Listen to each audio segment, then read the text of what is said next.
اس نے کہا ابا جی کر دیں کوئی بات نہیں، اللہ کا حکم مانوں۔ تو کہا ہم پتھروں کی طرف تمہارا منہ کراتے ہیں، حرم جز قبلہ ہے قلب و نظر نے، بے وقوف ہو، حرم جو بنایا گیا ہے پتھروں کی وہ عمارت وہ منار ہے، وہ قلب و نظر کا قبلہ ہے، صرف جسم کا قبلہ نہیں کہ آنکھیں اور ادھر کو کر لیں آپ تو منہ کر لیں، وہ اپنے اندر جو دل ہے اور سوچنے والا دماغ اس کا قبلہ، کہ اس کا رخ سیدھا کرو اللہ کی طرف، کہ ہر وقت اللہ کو یاد کرنا اور اسی کو بارے میں سوچنا۔ حرم جز قبلہ ہے قلب و نظر نیز، طواف ہے وہ طواف ہے بام و درد ہے، اس کے گرد ہم گھومتے ہیں تو دیواروں اور پتھروں کے گرد نہیں گھومتے، یہ ہوتا ہے کہ درمیان میں اللہ ہے اور ہم اللہ کے گرد نثار ہو رہے ہیں، جیسے پروانہ شمع پر جان دیتا اور بلبل پھول پر گھومتا ہے، یہ ہمارا محبوب ہے اللہ جس کی طرف یہ منسوب ہے اگر ہم اس کے گرد گھوم رہے ہیں۔ میان ماؤ کعبہ رمز مقصد، اللہ اکبر، کہتے ہیں ہمارے اور کعبے میں درمیان ایک اور یہ عجیب راز ہے، ہم جانتے ہیں یہ جب کہہ دیا میرا گھر تو ہم فدا ہو گئے۔ کہتے ہیں کہ جبریل امین ہم خبر ہے، جبریل امین بھی بیچارہ نہیں جانتا کہ یہ انسان کیوں اس نے دیوانے ہوئے، اللہ کی محبت میں غرق ہو گئے کہ ہمارے پاس کچھ نہیں، سب کچھ اس کا مانگتا تو ٹھیک ہے۔ تو اس لیے بیت اللہ کی طرف رخ، ابراہیم علیہ السلام دیکھیں، ان کے بیٹے کو دیکھیں، زوجہ مطہرہ کو دیکھیں، اب آپ حیران ہوں گے کہ نام بھی اللہ تعالیٰ جو رکھتا ہے ان میں بھی تاثیریں ہوتی ہیں۔ حضرت اسماعیل علیہ السلام کی والدہ کا نام ہاجر، ہم عام طور پر اردو میں حاجرہ لکھتے ہیں نا، یہ ٹھیک ہے مگر اصل نام ہاجر ہی ہے عربی میں، ہے الف جیم رے اور جیم پر بھی زبر رے پر بھی حاجر،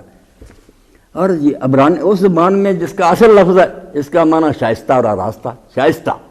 ستھری، مہذب، بالکل ٹھیک ٹھاک، یعنی جنگل میں اسماعیل علیہ السلام کو اور والدہ کو چھوڑ گئے، زمانہ کیا تھا، بدماشی عام تھی، مگر حضرت ہاجرہ کے دامن پر کوئی داغ نہیں، کوئی برا الزام آج تک نہیں لگا سکا کہ وہ خاوند سے اتنی دور تھی، کوئی بڑی بات کی اس نے، نام ہی ایسا کہ وہ شائستہ اور مہذب عورت ہو۔ اسماعیل علیہ السلام کی والدہ ہی اللہ نے ایسی بنائی، اور بعد میں بھی جو نیک لوگ انگنت نبی عام صلاحات وہاں گئے ہیں، اور پھر آخر میں اللہ تعالیٰ نے اسی مکہ میں کعبے کے پاس ہی اپنے آخری نبی خاتم النبیین محمد رسول اللہ کو مبعوث کیا، ان کے پہلے ساتھی بھی وہاں تیار ہوئے، اسلام کی تاریخ پہلے وہاں لکھی گئی کہ اسلام کے لیے اس لیے کہتا اللہ پاک ہے، جو میں کہتا ہوں یہ دوڑ لگانے والوں کے لیے گول ہے، وہ سامنے ہے، دوڑنا ہے، وہ ساری نیکیاں جو ابراہیم علیہ السلام سے لے کر حضور علیہ السلام کے صحابہ تک لوگوں نے وہاں سر انجام دیے نا، ان کی طرف بھاگنا ہے کہ کون ان میں آگے نکلتا ہے۔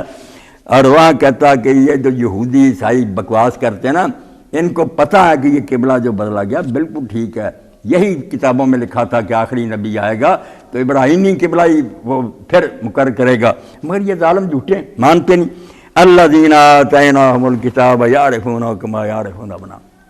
یہ آپ سے حضور بحث کرتے ہیں کہ آپ نے کیوں یہ قبلہ چھوڑ دیا، حالانکہ یہ سب جانتے ہیں کہ اصل حقیقت یہی ہے، مگر یہ شرارتی ہیں، گروہ میں پھنسے ہوئے،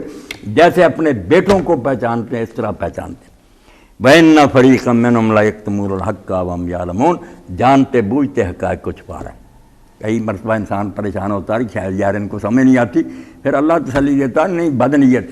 خبیث لوگ ہیں، کوئی سمجھنے میں فرق نہیں ہے، نیتیں خراب ہیں۔ الحق من ربک فلا تکونن من الممترین، یہ کعبہ جو مقرر ہوا قبلہ یہ تیرے رب کی طرف سے حق ہے،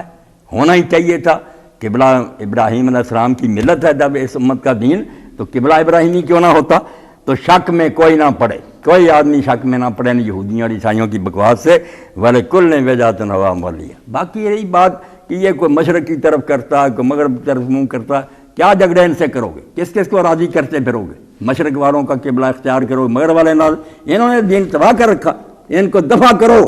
یہ نہیں کہ ٹھیک کر رہے ہیں، فرمایا نہیں، انہوں نے اپنے اپنے رخ مقرر کیے، دفع ہو جائیں جو کرتے رہیں، تم لوگ فاستبقوا الخیرات، تمہیں ہم نے ایک نشان دے دیا، گول،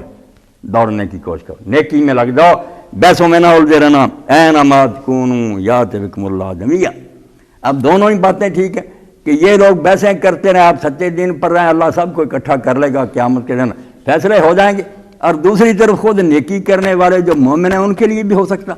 کہ تم اگر مکہ آ کر نیکی کرو یا دور رہتے ہوئے ادھر رخ کر کے نیکی کرو، کہیں بھی ہوگا، اگر دل تمہارے جڑے ہوئے ہیں اس مرکز کے ساتھ تو انشاءاللہ اللہ تم سب کو جنت میں اکٹھا کر دے گا۔ ان اللہ علی کل شیء قدیر، اللہ جو چاہے کر سکتا ہے، اس کے لیے کوئی بات